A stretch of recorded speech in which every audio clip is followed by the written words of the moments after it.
What's up, guys? Got a video for you today. That's why we are all gathered here. Some of you may have noticed in my video about the Glock 19 that I had made a comment with speaking with one of the parties that had visited my video. I'm leaving the name out just for sake of anonymity, even though it's public record because it's on Facebook, whatever. I don't have their permission. I'm not going to mention their name. Anyways, in it, I mentioned that I had sold the Glock 19 and got a Sig M18. So we're going to talk about that today.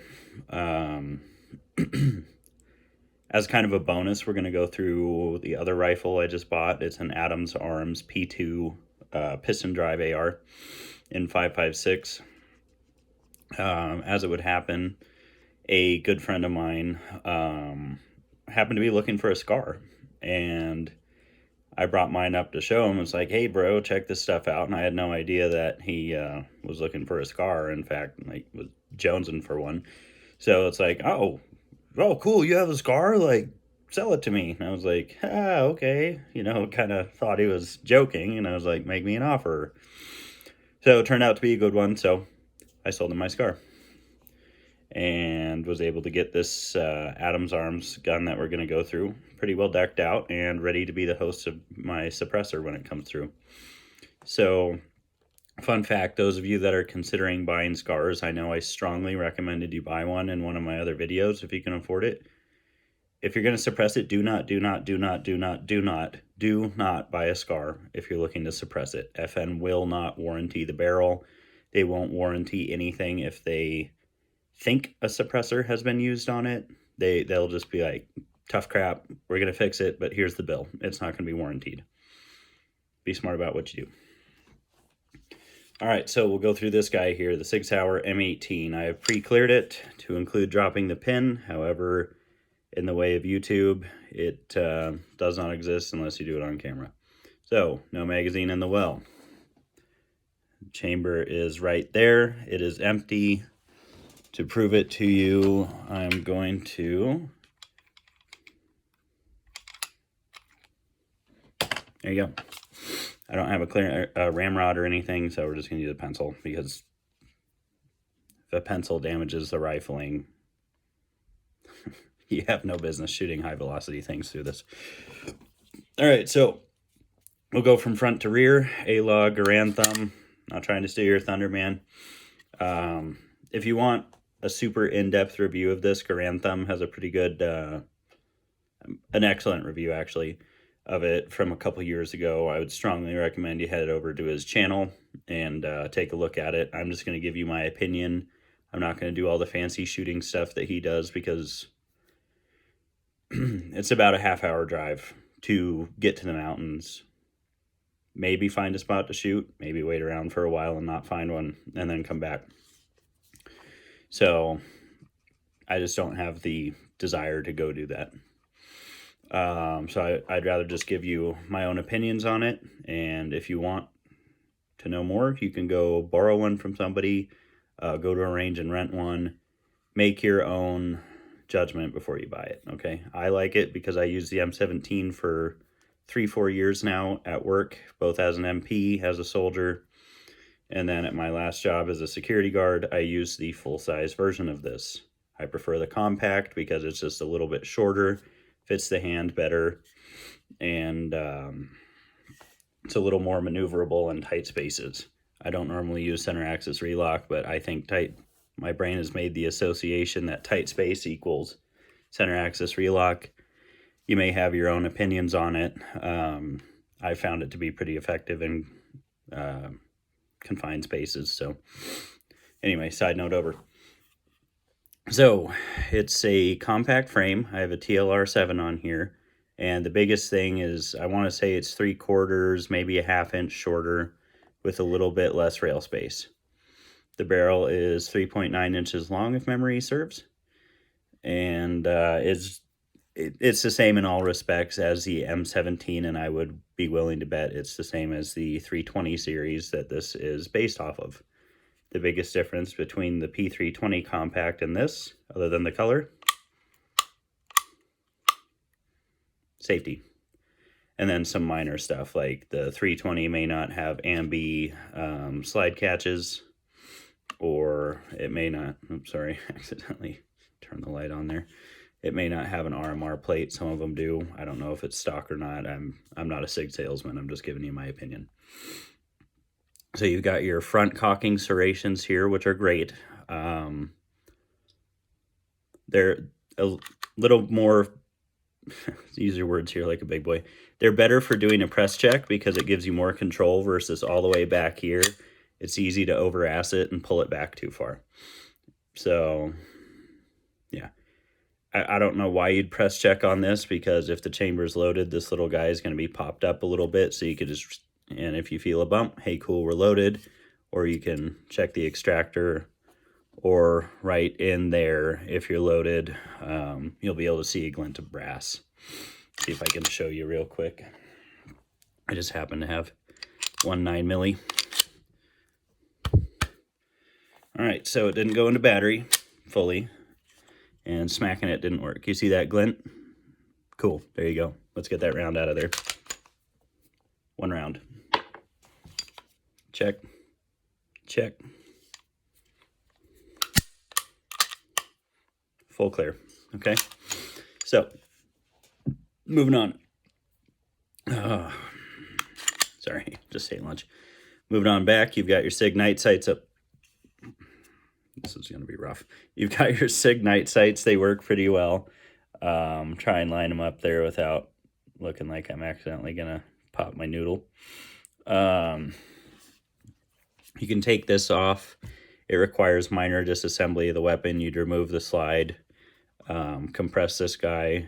I think it's the Sig guy, something like that. He makes a 10-in-1 armorer's block for this thing. Everything you could need to do with this, really, short of taking the FCU apart, which you should not do unless you're an armorer. It'll help you punch that. You can do, it'll work with a normal punch. You punch it in, slide this down, A-log lock, remove your striker assembly, and then there's a couple screws in there. You remove your night sights, and then this plate will come off, because as you can see, the night plate, or the night sights, press down on the plate. That's really all I have to say here. The slide stop is ambidextrous. See it wiggling there, and so is the safety. The only thing that's really not is the disassembly catch. It is not reversible, and the magazine release, which is reversible. There's a little pinhole in there on the fat part of the magazine release right here. There's a pinhole at the back. Stick something in there, compress a little arm in here, pop the front, pop the back, mind the spring, flip it over, reverse, and you're done. There's the other side. I don't really see any need to go into disassembly of this. If you guys would like, I know it sounds like comment fishing. I'm going to quantify this statement. I don't give a damn if you comment or not. If you want to, great. If you don't, cool. I'm just putting this content out there because it's kind of fun. It's kind of fun for me to see if I get more views or if I get comments or anything. I just think it's neat. But if you would like me to cover any specific content, please do feel free to leave a comment. I'm good, but I'm not a mind reader, right? So we'll kind of move on here. And just public service announcement. I just replaced my shellback skirmish plate carrier with an Agilite K19, and this is more to those of you that are in the Springs area. I have a set of the the shellback side plate carriers and the level 3, so pistol rated side inserts. They work in, you can look on the Shellback website. I don't want to tell you wrong. If you're in the Springs area and you're not a felon, please leave a comment. Let me know. I've also got some AR-500 hard plate armor I'd love to sell. Again, you got to be local and you cannot be a felon. Yeah. So anyways, just a plug. I don't need the stuff anymore. If you do, hey, I'd like you to be safe and know you're safe, and I'd like to have a little extra money from gear that's useless to me and not sitting around my house anymore. So anyways, I'm going to do a review on the K19. I'll probably do some running around with it maybe later. I don't know. We'll see what the day holds. Anyway, moving on here, right? So we've got your Adams Arms P2. I'm going to clear it real quick. As you can see, there's no magazine, so you can clear it with me. We're going to push down on that. You're not going to be able to see it because it's going to be on the off-camera side. I'm going to be pushing down on it with my thumb. Grasp the ears of the charging handle. Yank them. Turn the charging handle to the forward position as the bolt is locked open. Safety is on. Observe for ejection of any brass. I did not see any. And the chamber is clear. Let me make sure for myself. All right, chamber's clear. So let's go from front to rear here, huh? So the rifle came very well equipped. It came with the Adams Arms M-Lock handguard here. Goes on very similar to basically any other free-floating AR handguard, it looks like. I haven't taken it off because I don't have the need to. It came with the Radians, I think it's a Raptor. Yep, Radians Raptor LT charging handle, which is a very nice option. It came with this thing called an ergo grip, which is thinner that way and a little bit longer, so it fits your hand better. I like it. I've got medium to large size man hands, so they work. It works for me. It came with an ambi safety, as you can see right here. And it did come with some gollywog, not really gollywog, but collapsible M4 style stock. I didn't really like it, so I took it off and replaced it with a Magpul MOE. I like them. They work well enough. I added my sling from the Scar instead of the locking hooks. I don't remember what Magpul calls them. I just unthreaded it and used one of the two loops that are on this. I suppose there's three, but you lose your collapsible functionality here. I got something in my nose and it's driving me nuts. Give me a minute. Oh. Nose hairs, man. Anyway, and then on the front to mount the sling, you got this guy here. It's just a quick detach adapter. Sorry, got ahead of myself there. So I've got the you may remember seeing the Dead Air Chemo muzzle brake on there on the Scar. I decided to go a different direction. I never could get the timing quite right on it, and I just didn't care for the concussion of the brake, and I felt like it made things significantly louder than they needed to be. So I went with this triple prong deal from Dead Air. Some of you may have shot the M16 or M16A1 and remember the harmonics of the flash hider being a little weird, and it would kind of make a little weird ring sound every time it shot. If the conditions were right, you'd hear it. This has been engineered, whatever witchcraft they do, so that you don't get that. So when I installed it, the pin and weld hole here was recommended at being at the 6 o'clock position.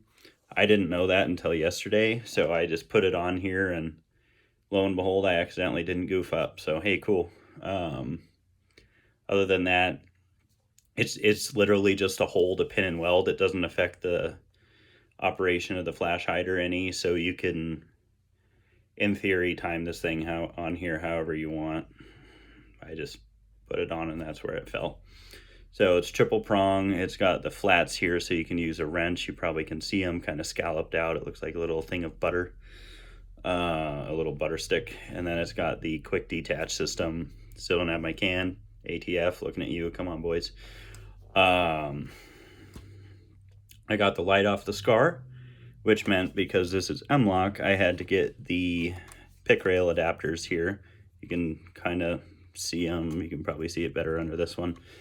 I don't really like M-LOK, so I went with what I knew. I don't mount a whole bunch of stuff on my rifle, so I put enough pick to do what I need to, which is mount a white light. I should note the rifle also came with these Chris collapsible backup iron sights. Sorry, I forgot. Sorry, it's out of order. I've got a rail at the 9 o'clock position just in case I need to use it. Right now I just have a cover on here. It's a good place to keep my thumb out of the way. Move the damn sling. Whatever, you get the idea. I'm not going to insult your intelligence. Not going to waste time doing it. And then this way, anything I need to do with the light is deliberate, and I have to break my finger position to get to it, so I'm not going to negligently discharge white light. Should I be in that situation? I probably won't. I left the top open because I might get a deval someday if I get night vision, like an L3 or a Steiner or something like that. We'll see. By the time you buy night vision, like what I'm looking at, even just the standard military green stuff, it's pretty spendy. So, and that's for a monocle. If you get something like the new one, their newer one, I think it's a PVS 15. It's the binocular one, not the pano ones, but the binocular ones. You're in the $12,000 range pretty quick. So spending the $3,000 or $1,500-ish for a deval, not real high on my priorities because I don't have night vision yet. Probably won't ever have night vision. Anyways, I got these up here just kind of covering it. I just put them on there for point of reference, and it makes the rifle stand out a little less.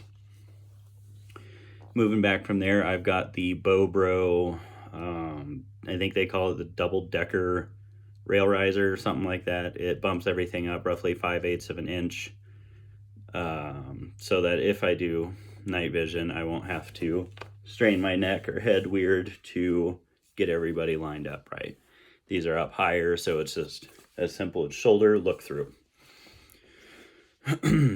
Now, I will say, were I in that situation, I think this magnifier would be an absolute bugger to deal with night vision, because near as I can tell, you can't adjust the eye relief on it.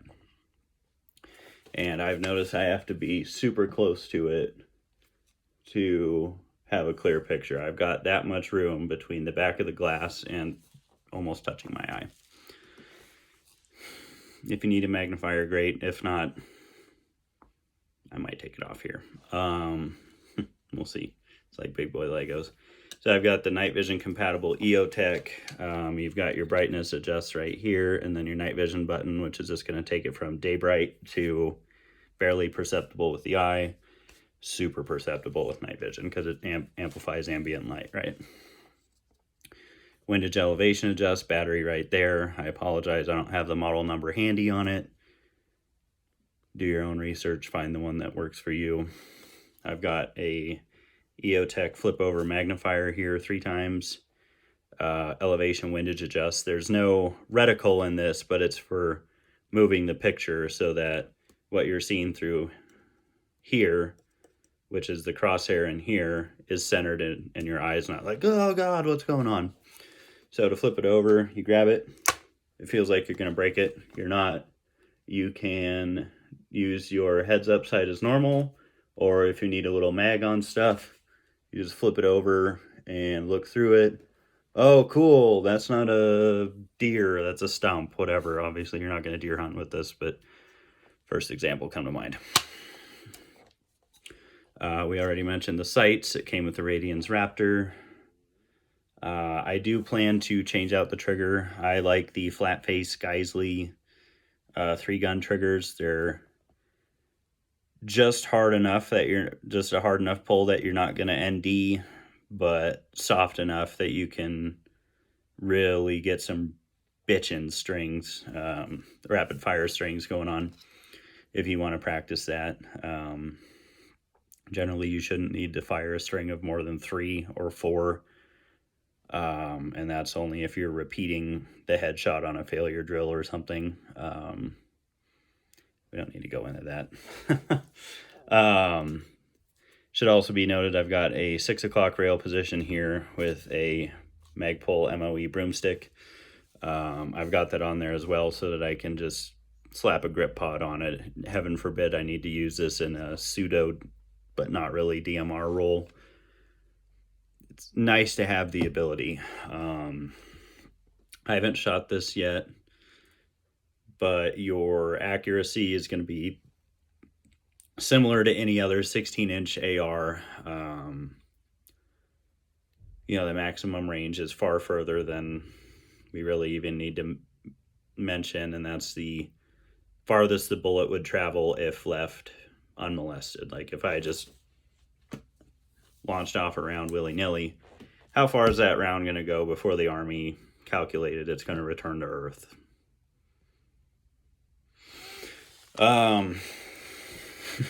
We don't need to go into that. I would guess your point target accuracy is going to be very similar to an M4, 500 on a point target, 550 on a area target. I might be a little off. I didn't consult the regulation, and that's not knowledge I've used regularly in my day-to-day life, so I haven't retained the exact figure. Check your board study guide.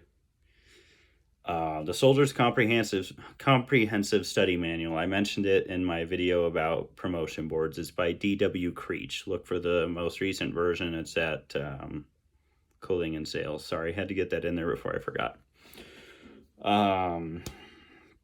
Talking about accuracy, yeah, so it's going to be the same as an M4. Might be able to get a little more out of it if you're more skilled than I am. I don't know. The farthest I ever shot one of these was 300 meters on the range. Even then, I didn't like engaging the 300-meter target. I'd rather save the bullet for something closer. Just a me thing. Trying to think if there's anything else pertinent I was going to say. I shot this video last night and it was garbage, so I just pulled it down and redid it. I think I hit all the wickets I wanted to. Yeah, I'm not going to waste your time. If I think of it, I'll do a follow-on video or work it in with something else. So anyways, take care, stay safe, get trained. Talk to you guys later.